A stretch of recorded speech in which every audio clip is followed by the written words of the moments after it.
அனைவருக்கும் வணக்கம். இன்னைக்கு தினமணி செய்தித்தாள்ல என்னென்ன செய்திகள் இருக்கு அப்படிங்கிறத பார்ப்போம். ஸோ முதல் சில பக்கங்கள்ல நமக்கு பெருசா செய்திகள் இல்ல. ஆனா முக்கியமா ஒரு செய்தி குடுத்திருந்தாங்க. என்ன அப்படின்னு பார்த்தோம்னா, தமிழகத்துல ஓரொரு இடங்கள்ல பார்த்தோம்னா, மின்வெட்டு அப்படிங்கிறது அதிகமா இருக்கு. ஓகேங்களா? ஸோ அதற்கான விளக்கத்த மத்திய தமிழக அரசாங்கத்திலிருந்து தமிழக மின்வாரிய அதிகாரிகள் வந்து நமக்கு சொல்லியிருக்காங்க. ஓகேங்களா? ஸோ என்ன சொல்லியிருக்காங்க அப்படின்னு பார்த்தோம்னா, தமிழகத்துல ஏன் மின்வெட்டு ஏற்படுது? அதுதான் கேள்வி. ஸோ அதுக்கு நெறைய காரணங்கள் வந்து சொல்லப்படுது. என்னென்ன காரணங்கள் அப்படின்னு பார்த்தோம்னா, ஃபர்ஸ்ட்டு என்விரான்மென்டல் ரீசன்ஸா பார்க்குறப்ப, கோடை காலமா இருக்கு. கோடை காலம்க்கும் மின்வெட்டுக்கும் என்ன சம்மந்தம் அப்படின்னு கேட்கலாம். கோடை காலமா இருக்கனால, நமக்கு அதிகப்படியான அந்த குளிர்சாதனங்கள வந்து மக்கள் பயன்படுத்துறாங்க. AC, air cooler. ஸோ இந்த மாதிரியான விஷயங்கள் நாள் ஃபுல்லாவே நான் நெறைய வீட்லலாம் ஓடிட்டு தான் இருக்கு. ஓகேவா? ஸோ அந்த மாதிரி இருக்கனால, மின் தேவை அப்படிங்கிறது அதிகமாகுது. ஓகேவா? ஸோ மின் தேவை அப்படிங்கிறது அதிகமா இருக்குன்னா, தமிழகத்துல எவ்வளவு மின் உற்பத்தி பண்றாங்க? தமிழகத்தோட நிறுவப்பட்ட திறன் என்ன? இன்ஸ்டால்டு கெப்பாசிட்டி என்ன? நம்ம எவ்வளவு புரொடியூஸ் பண்றோம்? தமிழகத்தோட இன்ஸ்டால்டு கெப்பாசிட்டி அப்படின்னு பார்க்குறப்ப, 31,894 மெகாவாட் அப்படிங்கிறத குடுத்திருக்காங்க. ஓகேங்களா? தமிழகத்தோட அந்த இன்ஸ்டால்டு கெப்பாசிட்டி நிறுவப்பட்ட திறன். இதுல நம்ம எவ்வளவு புரொடியூஸ் பண்றோம் அப்படின்னு பார்த்தோம்னா, 20,830 மெகாவாட் தான் புரொடியூஸ் பண்றோம். ஓகேங்களா? சோ அப்ப அரசாங்கம் கம்மியா புரொடியூஸ் பண்றதுக்காக நான் ஃபேன் போடாம இருக்க முடியாது. நான் ஏசி போடாம இருக்க முடியாது இல்லையா?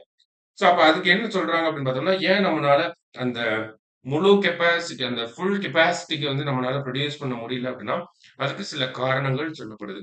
என்ன மாதிரியா காரணங்கள் அப்படின்னு பார்த்தோம்னா, கோடை காலமா இருக்கனால, நமக்கு வந்து நம்மளோட நதிகள் எல்லாமே வறண்டு போய் தான் இருக்கு. அதனால இந்த நீர்மின் உற்பத்தி அப்படிங்கிறது நமக்கு தடைபட்டு போகுது.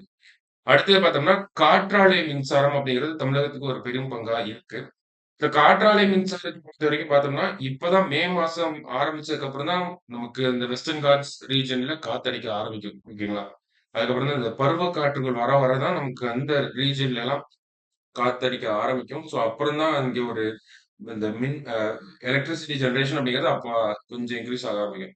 ஸோ அப்ப இந்த மார்ச், ஏப்ரல் மாதங்கள்ல பார்த்தோம்னா, இந்த காற்றாலை மின்சாரம் அப்படிங்கிறது பெரிய ஒரு கான்ட்ரிபியூஷன் இருக்காது. ஓகேங்களா? அப்ப முழுக்க முழுக்க நம்ம இந்த நிலக்கரி சார்ந்த அந்த மின்சார உற்பத்தி தான் நம்பி இருக்கோம். அதுலயும் பார்த்தோம்னா, அந்த உற்பத்தி நிலையங்கள்ல ஏற்படக்கூடிய பழுதுகள், அங்க அந்த ப்ராப்பர் மெயின்டனன்ஸ் அப்படிங்கிறது ரொம்ப முக்கியமா இருக்கு. இந்த மாரி மின்சாரம் உற்பத்தி பண்றக்கூடிய இடத்துலலாம். ஸோ அந்த மாதிரியான காரணங்கள். அப்புறம் பார்த்தோம்னா, நமக்கு நார்மலா டிரான்ஸ்ஃபார்மர்ஸ்ல இருக்கக்கூடிய அந்த கோடை காலத்தினால அந்த டிரான்ஸ்ஃபார்மர்ஸ்லயும் எஃபெக்ட் நெறைய இருக்கும். ஓகேங்களா?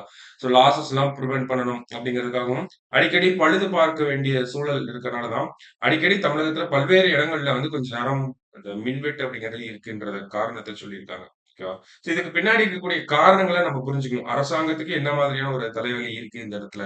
நமக்கு வந்து மின் உற்பத்தியும் கம்மியா தான் இருக்கு. ஆனா மின் தேவை அப்படிங்கிறது ரொம்ப அதிகமா இருக்கு. ஓகேங்களா? போன கோடை காலம் இதுக்கு முன்னாடி இல்லாத அளவுக்கு இப்பதான் நம்ம 20,000 ஆ மெகாவாட் மின் உற்பத்தி அப்படிங்கிறது தமிழகத்துக்கு ரொம்ப இதுவரைக்கும் இவ்வளவு கெப்பாசிட்டிய நம்ம ஹேண்டில் பண்ணது கிடையாது. டிமாண்ட ஹேண்டில் பண்ணது கிடையாது. ஓகேங்களா? சோ அப்ப சவாலான விஷயமாக தான் இருக்கும். சோ அந்த சவால தான் எதிர்கொண்டு கொஞ்சம் கொஞ்சமா சரி பண்ணிட்டே வராங்க அப்படிங்கிறத குடுத்திருக்காங்க. ஓகேவா?